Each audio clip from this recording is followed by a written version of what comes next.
We've got over 140 chicks sitting right behind us right now between meat chickens, ducks, and regular laying hens, as well as turkeys. Our goal is to feed ourselves and to feed our community. Stick around.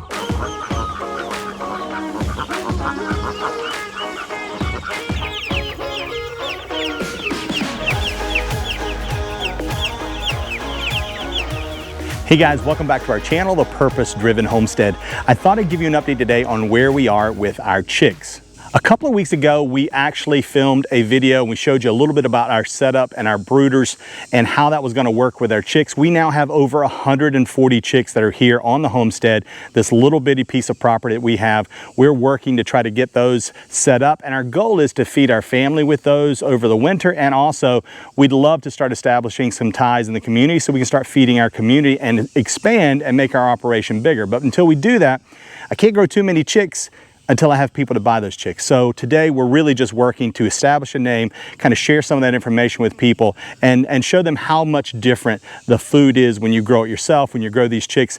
Our chicks get no antibiotics, they get no vaccines, they get none of the GMO stuff. We're all non-GMO feed that we buy from a local agri-supply company. And so we've been doing that, and we're raising these chicks on pasture, so they're getting all the good stuff that the grass and the seeds and all of the weeds, things you and I would think of as weeds, have to offer in this area. Now in that 140 chicks, we've got turkeys, ducks, two different kinds of ducks. We also have several different types of chickens. We've got regular meat chickens, which you can think of as your Cornish cross, which we've got a whole set of videos on Cornish cross. If you want to see how we did that originally and some of the things we did when we were in Midwest, you can check out some of those videos previously, and I'll link those above. But we've got our Cornish cross. They're only about 2 weeks old now, and they are growing phenomenally fast. They're growing so fast that they're actually almost as big as our turkeys, and are not quite to our ducks. Our ducks actually grow pretty fast as well.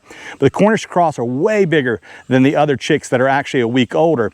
So these are 2 weeks old. They're now on pasture. The other chicks, the layers and the ducks and stuff, they're 3 weeks old, and they're on pasture as well. So we took them from the brooder setup that we have, and we actually moved them out. They were getting cramped for space, so we put them on pasture. Now this pasture, the way that we've got it set up is, and I'll tell you a little bit more about the security in a few minutes, but we've got it set up so there's some perimeters around it, and then also we've got inside of it, they're in tractors, and that tractor is made with hardware cloth, not with like chicken wire. Chicken wire is just too easy for raccoons and stuff to reach their hands in, and for digging animals to kind of dig through. But you know, they can still dig under it potentially, but in this case, we got the hardware cloth set up, and it's a pretty big enclosure, so it keeps reaching animals. They're 1/2-inch holes in our hardware cloth, so it keeps animals from reaching in there as well as we can. We got them set up in parallel, and the idea is that we're going to move each day, we're going to move all 3 tractors forward. So those tractors are then inside that enclosure. They get moved forward each day. That gives them fresh pasture, fresh bugs, fresh everything for all of these chicks to enjoy. And I got to tell you something, when these chicks hit pasture, they were absolutely loving it. I was amazed at how quickly the chicks actually acclimated. I'm always amazed by this, but they get into it. That natural instinct comes out, and they just start looking for crickets. They look for bugs, everything. And then when you see behind it what they have done, they absolutely pick through all of the weeds and things that you don't necessarily want in your yard, and they leave basically the grass is the last thing that they consume. In this case, this is mostly centipede and hot weather grass, things like that, but it will go to seed, and they'll eat those seeds out, but everything else they more or less leave unless they absolutely have to, but they want to consume that green. Now from a setup perspective, we're going to have everything linked in the description below if you want to see what we have in there. But one of the things I would highly recommend is that when you're taking these chicks and you're setting them up originally, when they're in the brooder, don't use a heat lamp. Use one of these other heaters that they can get under. We really enjoy these things. You really cut down on the risk of fire when you use those. The heat lamps have a tendency to fall sometimes or break, or the ball and sockets will get a little loose, and if they fall into the wood chips, they can actually start a fire. So these heaters are much safer. They don't get as hot as the heat lamps because they don't have to project it as far, and the chicks can get underneath it and they can huddle, and they can just regulate their heat very easily. It's almost like a mother duck or a mother hen. How they kind of get under those hens, that's the same concept. That's how it's designed, is so they can get underneath there and they can really stay warm. But we're going to link everything we have, whether it's feeders, the heaters, all that stuff's going to all be linked in the description below. You can check those out if you have any interest in those. Hey guys, now's a great time to say, if you're enjoying this video, please click that subscribe button. Also pound the like button. Helps us out a ton. Also helps the algorithm figure out that this is a video that other people want to see. So without further ado, back to that video. Now right now the chicks are still really small, so what we're doing is we're bringing water to them every day as well as food. We're still supplementing. What we have found is that when the chicks are on pasture, chickens, the ducks, everything, it's about a 40% reduction. So they'll still eat about 60% of their daily ration, but they'll then consume about 40% of that in green, leafy and insect items that are within the pasture that they're grazing. They'll consume about 40% of their daily intake. So when you start putting them on pasture, you can reduce your feed bill by about 40% just simply by putting them on pasture. Now I know there are a lot of people out there that say, hey, wait a second, I've got a chicken coop, I've got all my ducks in an enclosure and they get fresh pasture every single day. And you know what, that's great. If it works for you, fantastic. In our case, we've got a lot of coyotes, we've got a lot of foxes, we've got a lot of animals that want to get in. And that is a super secure setting when you've got them in an enclosure with maybe say a wire mesh floor that goes down and is buried into the ground. That is absolutely super safe. However, when you have a confinement setup, that even when it's outdoor in a backyard setting, our belief is that that creates a manure overload. So what you have is the animals are still confined in a set space and they tend to overgraze closest to where their coop is or closest to where the food source is. They overgraze in that area and they leave the rest of the area to not be grazed at all. And that doesn't really work well. One, they're never getting the fresh stuff, they don't tend to stray very far, and you're confining that manure within that same setting. So now you have to do something with that manure. In the setup of the tractors, the benefit that you have of that is that you're actually moving them every single day, so that manure load never gets great. They're never walking in their manure for more than just a few hours before they're moved again to a new fresh set of pasture. That grass and that pasture then has an opportunity to regrow. It uses the nutrients. There's enough of it there that it can use it to grow, but it's not too much that it overloads and creates a problem. Now I'm going to get a little bit controversial here for a second. That's one of my concerns and one of my big problems with CAFOs, right? These confined animal feeding operations, is that you have all of these animals in one central confined space, but you don't have anything to do with the manure. Now you have all the animals in one place, but the corn or the feed that's being grown for them is way over maybe in the Midwest, and a lot of these CAFOs are in the Southeast where we're at, and so you've got the animals here, the food's way over there, and now you've got a manure problem here. So they create these lagoons and things like that. That's not the best way to do things, because then those lagoons burst, they leak, they get into water supplies. The way that it's set up here and the way that this simple operation works is the manure never creates a problem, because there's never enough of it in one spot to create an issue. So you're constantly moving them so that the grass has an opportunity to use those nutrients, use it quickly, and then move on. It doesn't get burned by the manure type of load, the urine. Those things don't wind up burning the grass. It's able to bounce right back, and that allows you to have a good solid foundation, and your grass and pasture will thank you for it. By far, the most common question that we get asked is, what do you do about security for your chicks? Now, I showed you behind me, and I'll show you a quick video here of how it's kind of set up. We did a PVC tractor build, and that's all linked. It's in a playlist. You can check that out. But this PVC tractor has really worked out well for us. It's got a metal roof to it. It's got PVC heavy duty, 4-inch PVC, hardware cloth all around. We did lose a couple of chicks early on when they were really small last year, and I think that was really due to a mink that got in under it. It was a small opening, really only a couple of inches in diameter, so I think really the only thing that could have fit in there was either a rat or a mink, but more commonly probably a mink. So we lost a couple of those. Once they got size, we didn't lose a single one. Coyotes can't get past this thing, so to dig under it takes a while. It's pretty heavy duty, but that's also one of the drawbacks of it, is it's a little heavy.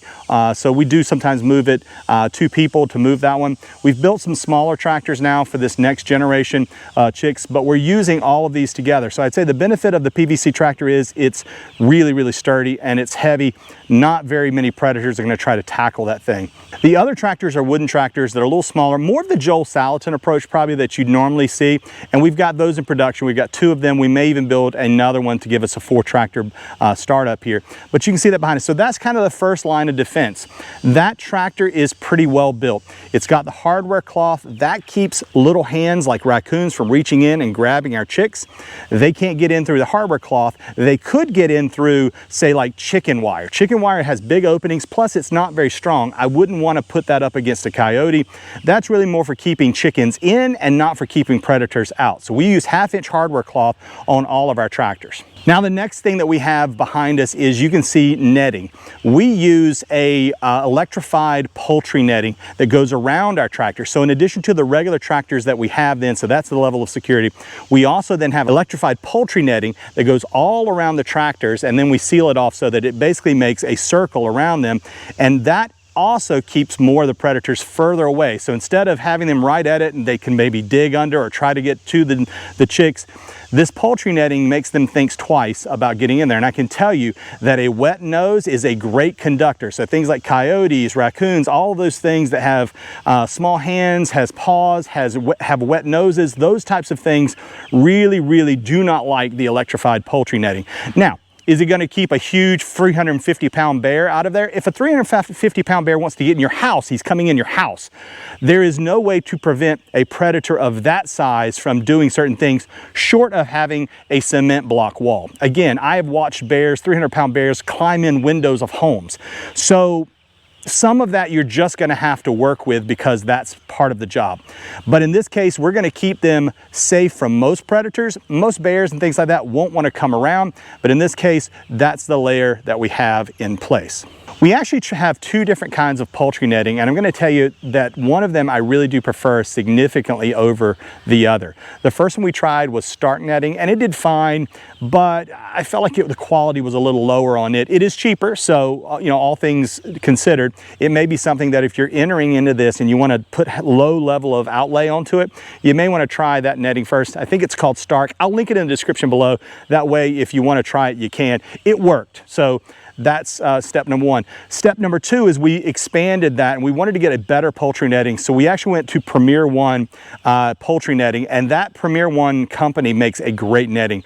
That's the yellow netting that you see behind me here. The white netting was the first one. I think it was called Stark. But heads and shoulders better, a lot lighter, easier to move.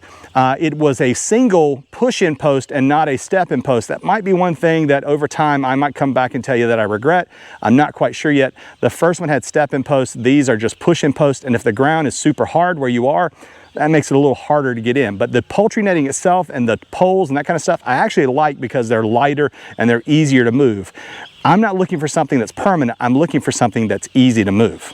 So the other thing that you're going to need if you have an electrified poultry net is you're going to need an Energizer. I highly recommend a solar Energizer, and we really like this Gallagher brand. They don't make this particular model anymore. They've upgraded it and they have a new model, but we really, really like this one. It's easy to use. You just have your positive and your ground, and then there's an on-off switch. I think this one in particular has about a 15-mile radius that it can electrify a fence. They go up to 100 miles. It depends on what size you're going to basically protect. But for electrified poultry netting like this, unless you're doing a really big swath or you have a lot of it that's laying on the ground that's going to go to ground, you don't need a bigger battery. So one of these smaller models will absolutely do the trick for you. I'll link this in the description below. They do have them at Tractor Supply and other places. I'm not going to go into it. We try our best to shop at Tractor Supply as little as possible. I won't get into YouTube on why, but I would highly recommend if you can purchase it somewhere else, you can purchase it directly from the manufacturer.